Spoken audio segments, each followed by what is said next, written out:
దేవుడు మనల్ని గొప్పవారిగా చేస్తే మనం గొప్పవారు అయ్యాం. దేవుడు ఉన్నతమైన స్థితిలో నిలబెడితే మనం ఉన్నతమైన స్థితి వచ్చింది. ఈరోజు ప్రార్థన చేస్తున్న గొప్ప కార్యాలు జరుగుతున్నాయంటే అది మా గొప్ప కాదు, దేవుని గొప్ప. మన బుధవారం ఒక ఆయన సాక్ష్యం చెప్పాడు. తేపర్ నుంచి వచ్చాడు. 7 వారాల నుంచి ప్రతి వారం వచ్చిన వాళ్ళకి అర్థమవుతుంది ఆయన వచ్చిన రోజున అలాగ వచ్చాడని. ఆటోలోంచి చాలా ఇదిగా దించి 2 భుజాల మీద పెట్టుకుని అండి చెరుకో పక్కన ఇక్కడ తీసుకొచ్చి లోపల కూర్చోబెట్టారు. భార్య వారి యొక్క బిడ్డ 2 కలిపి తీసుకొచ్చి కూర్చోబెట్టారు. ఆమె తీసుకొస్తుంటే చాలామంది అన్నారట, డాక్టర్లే ఇది నయం కాదని చెప్పారు, దరిదాపుగా 4 లక్షల ఆపరేషన్కి అవుతుంది అన్నారు. 4 లక్షలు పెట్టి ఆపరేషన్ మీరు ప్రయత్నం చేయక, లేదంటే ఇంటికాడ అతనికి రెస్ట్గా ఉంచక ఎందుకు చర్చికి తిప్పుతున్నారని ఆక్షేపణ చేశారట. లేదులే, ఇది వరకు మేము చాలా కాలం క్రితం వెళ్ళాం, అప్పుడు దేవుడు మమ్మల్ని ఆశీర్వదించాడు. లెగలేని అతను అన్నాడట, నన్ను ఇంకెక్కడ వద్దు, ఆ చర్చిలో పాడైన అన్నారు. తీసుకొచ్చారండి. 3 వారాలు అయ్యేటప్పటికి అతను అక్కడి నుంచి నడుచుకుంటూ వస్తున్నాడండి. ఎలాగుంది అయ్యా అంటే, బాబాయ్ గారు చాలా బాగున్నదండి, చాలా దేవుడు స్వస్థత ఇచ్చాడు, నా భోజనం నేను తింటున్నాను, నా పని నేను చేసుకున్నాను. నిన్న 7వ వారం మొన్న బుధవారం సాక్ష్యం చెప్పారు. డాక్టర్లు ఆపరేషన్ అవుతుంది 4 లక్షలు చూసుకోమన్నారు, 4 పైసలు కూడా ఖర్చు అవ్వకుండా దేవుడు నన్ను ఇక్కడ స్వస్థపరిచాడు అయ్యగారు ప్రార్థన చేశారని. అయితే మా గొప్ప కాదు, దేవుని కృప. దేవునికి స్తోత్ర, హల్లెలూయా. మిమ్మల్ని స్వస్థపరచడానికి మేమే డాక్టర్లం కాదు, మిమ్మల్ని బాగు చేయడానికి మేమే దేవుళ్ళం కాదు. నా దేవుడు సర్వశక్తివంతుడు. ఆయన నిలబెట్టి అంటున్నాడు, నా కుమారుడు నువ్వు ప్రార్థన చేయి, నేను కార్యం జరిగిస్తాను. ఎక్కడ వ్యాధి తగ్గకపోతే, ఎక్కడ రోగం కుదర్చబడకపోతే, ఎక్కడ దెయ్యాలు వదలకపోతే తీసుకురమ్మను, నువ్వు ప్రార్థన చేయి, నేను కార్యం జరిగిస్తానన్నాడు. దేవుడు ఆ రీతిగా అద్భుతమైనటువంటి కార్యాలు ఈ యొక్క పరిశుద్ధ సన్నిధిలో ఆయన జరిగిస్తున్నాడు. దేవునికి స్తోత్రం కలుగును గాక, హల్లెలూయా. ఇక్కడ యెషయా గ్రంథములో మనం చూసినట్లయితే ఆయన అంటున్నాడు, వారి యావత్ బాధలు ఆయన ఏమయ్యాడండి, మనము పొందే బాధను ఆయన అనుభవించి మన బాధను ఆయన ఏం చేస్తున్నాడు, తీస్తున్నాడు. మనము మోయవలసిన కాడిని తానే మోసి మనల్ని సంరక్షిస్తూ మనకు రక్షణ కొరకు మన చుట్టూ ఎవరిని, ఆయన యొక్క సన్నిధి దూత. ఈ దూత ఎలాంటి దూత తెలుసండి, మనకి సెక్యూరిటీ గార్డ్స్ ఉన్నారు. ఎన్ని గంటలు డ్యూటీ చేస్తారు? 8 గంటలు. ఇంకా ఓనర్ కఠినాత్ముడు అంటే 10 గంటలు చేయించుకుంటాడండి. ఓనర్ కఠినాత్ముడు అయితే 10 గంటలు చేసుకుంటాడు. ఇంకా కఠినాత్ముడు వీడికి ఎక్కడ జాబ్ దొరకట్లేదు, ఇదే పని చేయాలి, మీరు ఏం చెప్తే చేస్తున్నాడు, 12 గంటలు చేయించుకుంటాడండి. అంతకుమించి ఆవిడ చేయించుకున్నా సరే అవతల వాడు చేయలేడండి. 24 గంటలు ఒక వ్యక్తి డ్యూటీ చేయలేడు. మినిమం 8 అవర్స్ అన్నా సరే మనిషికి ఏముండాలి, రెస్ట్ ఉండాలి మినిమం. కానీ నా దేవుడు 24 గంటలు కూడా మనల్ని సంరక్షించడానికి ఎవరు పెట్టాడండి, సన్నిధి దూత. 24 గంటలు. వీళ్ళకి మనం ఒక నయా పైసా జీతం ఇవ్వట్లేదండి, వీళ్ళకి జీతం ఎవరు ఇస్తున్నారు, దేవుడే ఇస్తున్నాడండి. దేవునికి స్తోత్ర, హల్లెలూయా. ఈ సన్నిధి దూత నిద్రపోవటం అనేది ఉండదండి. నిన్ను కాపాడువాడు కునుకడు, నిద్రపోడండి. తల్లి విడిచినా తండ్రి విడిచినా లోకమే నిన్ను వెలివేస్తున్నా ఆయన విడువడవాడు, ఎడబాయినవాడు, అంతము వరకు నిన్ను ఆదరించువాడు, అంతము వరకు నిన్ను సహించువాడండి. ఓ తల్లి కన్నను, ఓ తండ్రి కన్నను, ప్రేమించు దేవుడు, క్షమించు దేవుడు.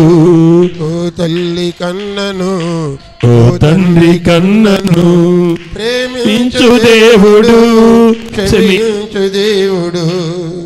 ప్రేయసి కన్నా ప్రేమించు దేవుడు, ప్రాణాన్ని త్యాగమిచ్చి నిజ స్నేహితుడు, ప్రాణాన్ని త్యాగమిచ్చి నిజ స్నేహితుడు. తల్లి కన్నను, ఓ తండ్రి కన్నను, ప్రేమించు దేవుడు, క్షమించు దేవుడు. ఆయన తన ప్రజలను దృష్టిస్తున్నాడు అనగా ఆయన ప్రజలు ఎలా ఉన్నారంటే తెలుసండి, ఆయన యొక్క ధర్మశాస్త్రాన్ని దివారాత్రులు ధ్యానిస్తూ ఉన్నారు. యెహోవా కనుదృష్టి మన మీద ఉండాలంటే మనము యెహోవా ధర్మశాస్త్రాన్ని ఏం చేయాలండి? దివారాత్రులు మనం ధ్యానం చేయాలండి. భక్తుడైన దావీదు అంటున్నాడు, నాకు శ్రమ కలుగుట మేలాయను. ఏం కలుగుట? శ్రమ కలుగుట మేలైందట. ఎందుకు మేలైందట? యెహోవా ధర్మశాస్త్రమును ధ్యానించుట కొరకేనటండి. కనుక శ్రమ కలిగిన తర్వాత నీ ధర్మశాస్త్రం బాగుగా నేను ధ్యానించాను. ఏం కలిగిన తర్వాత? మనం శ్రమ కలిగితే ఏం చేస్తున్నాం? విడిచిపెట్టేస్తున్నాం అండి. కష్టం వస్తే ఏం చేస్తున్నాం?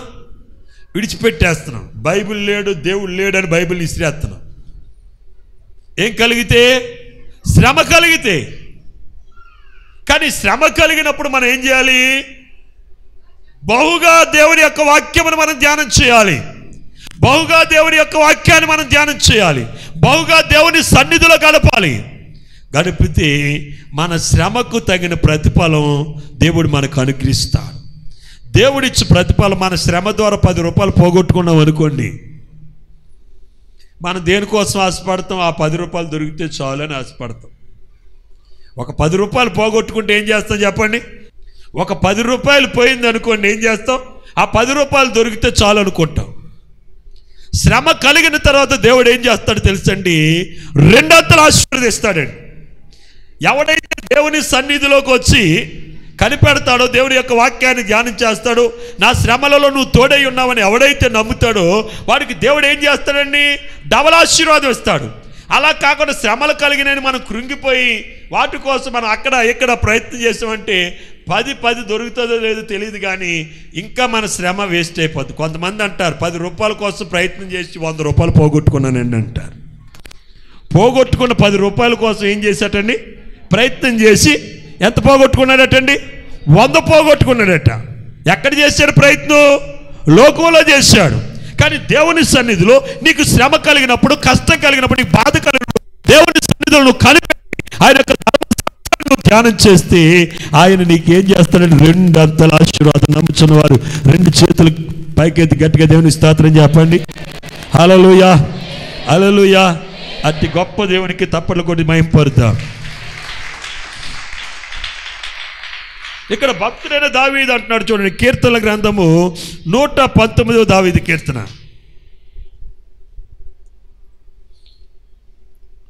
119వ దావీదు కీర్తన అండి. 153వ వచనం అండి. 119. నేను నీ ధర్మశాస్త్రమును మరుచువాడను కాను. దేవునికి స్తోత్రం. దేన్ని మర్చిపోవట్లేదట? ఆదివారం ఎందుకు రాలేదంటే కొంతమంది అంటారు ఇవాళ ఆదివారం అని తెలియదండి అంటారని. ఏమని తెలియదట? ఆదివారం అని తెలియదట. ఆదివారం మార్కెట్ ఉంటుంది, చేపలు తెచ్చుకోవాలని తెలుసు. ఆదివారం మార్కెట్ ఉంటుంది, మాంసం తెచ్చుకోవాలని తెలుసు. ఆదివారం స్పెషల్ ఇంటికాడ ఉండాలని తెలుసు. కానీ ఏం మర్చిపోతున్నారట? ఆదివారము దేవుని దినము, ప్రభు యొక్క దినము. ఈ ప్రభు యొక్క దినము, ప్రభు యొక్క సన్నిధికి వెళ్ళాలి అనే విషయాన్ని మర్చిపోతున్నారండి. ఇంత బయట నేను ప్రశ్నించాను రమేష్ నొక్కలు, ఏమో ఇప్పుడు దాకా ఉన్నామండి. పొద్దుటే పనికి వెళ్ళడానికి ఏం చేస్తారో తెలుసండి? 6 గంటలకే వచ్చేస్తారండి. 6 గంటలకి సెంటర్కి వచ్చేస్తారు పనికి వెళ్ళటానికి. క్యారేజీ కోసం వాళ్ళ ఆవిడ ఏం చేస్తుంది తెలుసని 8 గంటలకి క్యారేజీ రెడీ చేసేస్తాను. ఎందుకంటే క్యారేజీ పట్టుకెళ్ళే మేస్త్రి వచ్చేటప్పుడు క్యారేజీ రెడీ చేయకపోతే మళ్ళీ వాళ్ళ ఆయన కడుపు ఎక్కడ మారిపోతాను. ఇలా ఆదివారం దేవుని దినం 10:30 దాకా వంట చేస్తున్నారు, 10:30 దాకా రెడీ అవుతున్నారు, 10:30 దాకా స్నానం 10:30కి వస్తున్నారండి. ఆయన కన్నా గొప్పవాడు ఆయన వెనకాల వచ్చాడండి ఇంకొకడు, ఆయన రాంబాబు అండి. ఆయనే లేటుగా వచ్చాడు అనుకుంటే ఆయన కన్నా లేటుగా వచ్చాడు. లేటుగా వచ్చి పెద్ద ఉందాగా వచ్చేస్తున్నారండి సన్నిధికి. సిగ్గుపడాలి సన్నిధికి వస్తుంటే. మీరేంటి నేనేంటి? టైంకి రాకపోతే మనం ఏం చేయాలి? దేవుని మందిరంలో అడుగు పెట్టడానికి మనం సిగ్గుపడాలి. ఎందుకంటే నీకంటే ముందు ఆయన వచ్చి కూర్చున్నాడు. మనం ఒక ఎమ్మెల్యే గారి మీటింగ్ కానీ లేకపోతే ఒక ఎంపీ మీటింగ్ కానీ ఎవరికి మీటింగ్ కానీ వెళ్ళామనుకో, వాళ్ళకన్నా వెనకాల వెళ్తే మనం ఏం చేస్తామండి? సిగ్గుపడతామా లేదా? వాళ్ళకంటే గొప్పవాడు ఇక్కడ ఉన్నాడండి. ఇక్కడ ఉన్నవాడు ఈ లోకములో ఉన్నవారి కంటే గొప్పవాడు. రాజుల కంటే, ప్రభువుల కంటే, లోక రాజుల కంటే ఆయన గొప్పవాడు. ఆయన సన్నిధికి వెళ్తున్నప్పుడు ఎంత భయపడాలండి, ఎంత లోబడాలి. ఆ రీతిగా నువ్వు వస్తే దేవుని యొక్క కనుదృష్టి నీ మీద ఉంటుందండి. ఇక్కడ ఏమన్నాడు తెలుసండి కీర్తనాకారుడు దావీదు, నీ ధర్మశాస్త్రాన్ని నేను మర్చివాడిని కాదు. దేవుని ఉద్దేశం కూడా అదే కదండి. నా వాక్యాన్ని మీరు మర్చిపోకూడదు, నా మాటను మీరు మర్చిపోకూడదు. ఇజ్రాయెల్ ప్రజలను అటండి కనాను దేశంలో పెట్టాడటండి. పెట్టిన తర్వాత వాళ్ళు సంతోషించేస్తున్నారట. కరువులో వచ్చారు కదండి. ఐగుప్తు దేశంలోనండి వాళ్ళు రెక్కాడితేనే కానీ డొక్క నిండేది కాదండి.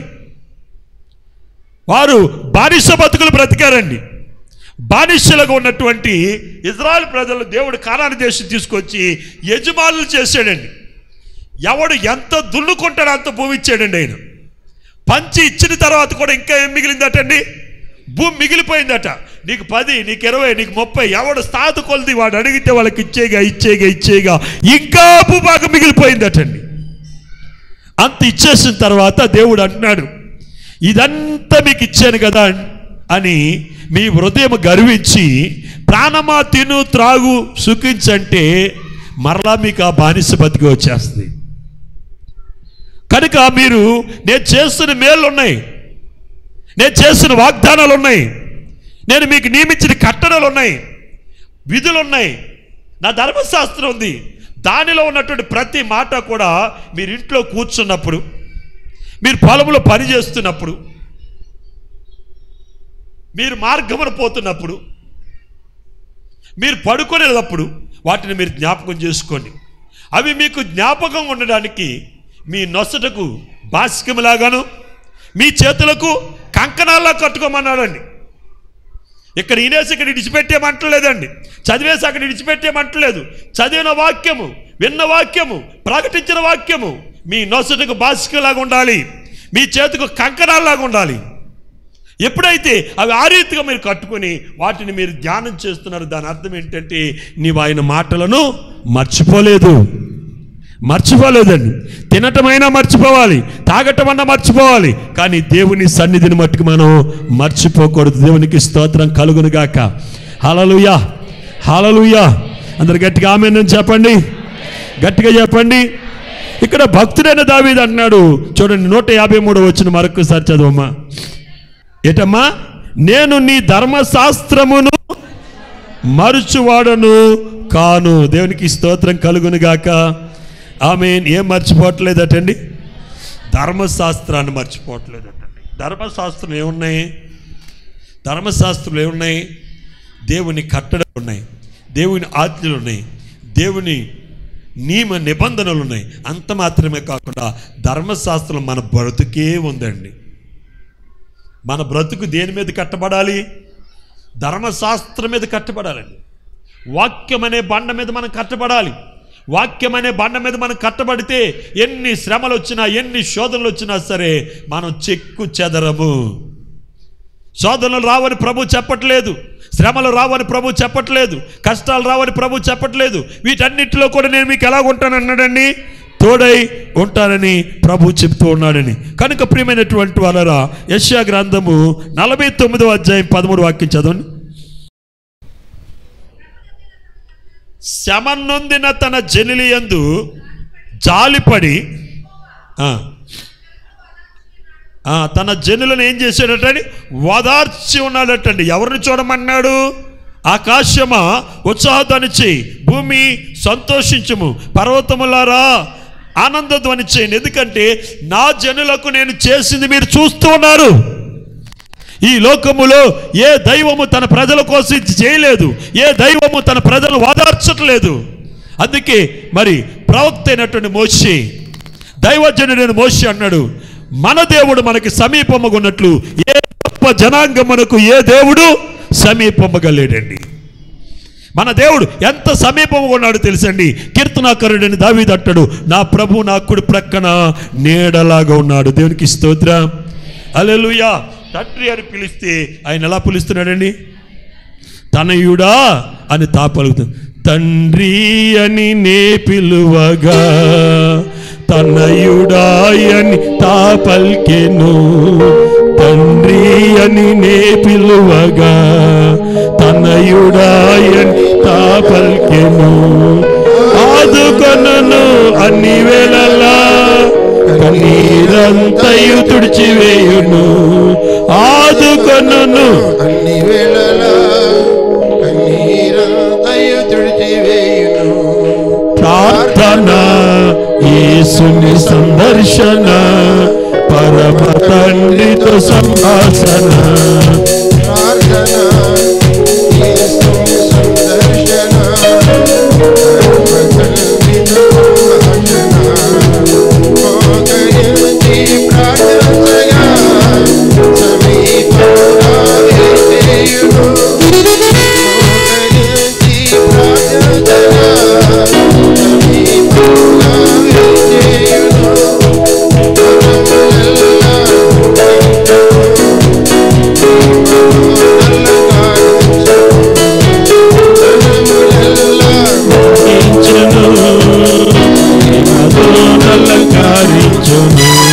ప్రార్థన యేసుని సందర్శన పరమ తండ్రితో సంభాషణ. హల్లెలూయా, హల్లెలూయా, హల్లెలూయా. తండ్రి అని మనం పిలిస్తే ఆయన ఏం చేస్తున్నాడు? తనయుడా అని తా పలుకుతున్నాడు అండి. ఎంత సమీపముగా ఉన్నాడండి ఆయన, ఎంత దగ్గరగా ఉన్నాడు ఆయన. మన దేవుడు మనకు సమీపం ఉన్నట్లు ఏ జనాంగానికి ఏ దేవుడు సమీపముగా లేడు. చివరిగా ఒక మాట చదువుకొని ముగించుకుందాం. యోబు గ్రంథము 23వ అధ్యాయము 10వ వాక్యాన్ని చూడండి. నేను నడుచు మార్గము ఆయనకు తెలియను. ఆయన నన్ను శోధించిన తర్వాత నేను సువర్ణ వలె కనబడుదును. దేవునికి స్తోత్రం. హల్లెలూయా, హల్లెలూయా. సువర్ణము అంటే ఏంటి? బంగారం. బంగారం మట్టిలో వేస్తే ఏమవుతుంది? చెప్పండి అమ్మా. మట్టి రూపం కూడా మారుతుందండి. ఇనుమును మట్టిలో వేసామనుకోండి, ఇనుము రూపం మారిపోద్దండి. చెప్పండి, అవునా కాదు? చెప్పండి. ఇనాన్ని మట్టిలో వేసామనుకోండి, ఇనుము రూపం మారిపోద్ది. కానీ బంగారం మట్టిలో వేస్తే మట్టి రూపం మారుతుందండి. ట్రై చేయండి. ఇప్పుడు మీ దగ్గర ఒక కాసు బంగారం ఉంటే మట్టిలో వేసి చూడండి. ట్రై చేస్తారా? ట్రై చేయండి. మట్టి ఏమవుతుంది? బంగారంలా మారుతుందండి. ఇక్కడ యోబు భక్తుడు అన్నాడు, నేను నడిచినటువంటి మార్గములన్నీ కూడా నీకు తెలియను, అయినా నాకు శోధన వచ్చింది. ఏమొచ్చింది? నేను మంచిగానే నడుచుకున్నాను, మంచిగానే జీవించాను. నేను ఎలా జీవించాను నేను చెప్పుకోవట్లేదు. నేను మంచోడిని చెడ్డోడిని నేను మాట్లాడట్లేదు. నేను ఎలా నడిచాను నీకు తెలుసు. ఇది ఒక యథార్థవంతుడు అనగలిగిన మాట, ధైర్యం కలిగిన మాట. దైవ సేవకుడైన పౌలు మాట అంటున్నాడంటే ఎంత ధైర్యం కావాలండి? నేను క్రీస్తుని పోలి నడుచుకున్నానని చెప్తున్నాడంటే ఎంత ధైర్యంతో అతను మాట్లాడుతున్నాడు. ఈనాడు విశ్వాసి కానివ్వండి, దైవ సేవకుడు కానీ ఈ ధైర్యం కావాలి. నేను క్రీస్తుని పోలి నడుచుకున్నాను, నా యొక్క జీవితం తెరిచి ఉన్నటువంటి పుస్తకం అనే రీతిగా ఒక దైవజనుడు కానీ ఒక విశ్వాసి కానీ ఉంటే, అట్టి విశ్వాసి ఆ దైవజనుడు ఎక్కడికి వెళ్తాడండి? పరలోకానికి వెళ్ళిపోతాడండి. ఇక్కడ ఏమంటున్నాడు? నేను నడుచు మార్గములన్నీ నీకు శోధింపబడిన తర్వాత నేను ఎలా మారుతాను? సువర్ణలాగా మారుతా. అయితే నీ శోధనలు ఎవరు చూడాలండి? దేవుడు చూడాలి. దేవుడు చూడాలంటే నువ్వు దేవుని యొక్క ధర్మశాస్త్రమును, దేవుని యొక్క వాక్యాన్ని నువ్వు మర్చిపోకూడదు. దాన్ని నువ్వు ధ్యానం చేయాలి. భక్తుడు అంటాడు, యెహోవా ధర్మశాస్త్రమును దివారాత్రులు ధ్యానించేవాడు ధన్యుడు. వాడు నీటి కాలువ నాటబడిన చెట్టు ఎలాగైతే తన కాలమందు ఫలమిస్తుందో అలా నువ్వు ఫలాలు ఇస్తావు. ఈ భూమి మీద మన ప్రార్థన ద్వారా, మన విశ్వాసం ద్వారా పెద్ద ఉపకారం ఏమి జరగకపోయినా పర్వాలేదండి. కానీ మన ప్రార్థన, మన విశ్వాసము అక్కడికి వచ్చే టైం ఒకటి ఉంది. ఆ టైం ఏంటో తెలుసండి? మనుషులందరూ విడిచిపెట్టబడినప్పుడు నువ్వు మాత్రమే మనుషుల మధ్యలో నుండి ఆ పరానికి ఎగిసిపడుతూ వెళుతున్నప్పుడు, నీ రూపము సువర్ణలాగా మార్చబడినప్పుడు, మహిమ వస్త్రాలతో నువ్వు ధరింపజేసి ఆ కృపగల దేవుని యొక్క కుడిపార్శ్వమున కూర్చుని పరలోకానికి వెళుతున్నప్పుడు మనుషులందరూ నిన్ను చూసి రొమ్ము కొట్టుకుంటే ఆ దినము ఎంత గొప్పదండి, ఎంత ఆశ్చర్యకరమైన దినం. పౌలంటే తన సేవ ద్వారా ఈ లోకంలో ఏం సంపాదించుకోలేదండి. ఇల్లు కట్టుకోలేదు, భూములు కొనుక్కోలేదు, వాహనాలు కొనుక్కోలేదు, ఏమీ లేవండి ఆయనకి. కానీ ఆయన ఎక్కడికి వెళ్ళాడు తెలుసండి? ఎక్కడికి వెళ్ళాడు? పరలోకం. నేను వెళ్ళు స్థలం నాకు తెలుసు అంటున్నాడు. మన విశ్వాస యాత్రలో మనం వెళ్ళే స్థలం మనకు తెలియాలి, దాని గురి కలిగి దాని కొరకు మనం ఎలాగైతే ఉండాలో అలా ఉండడానికి మనం ప్రయత్నం చేయాలి.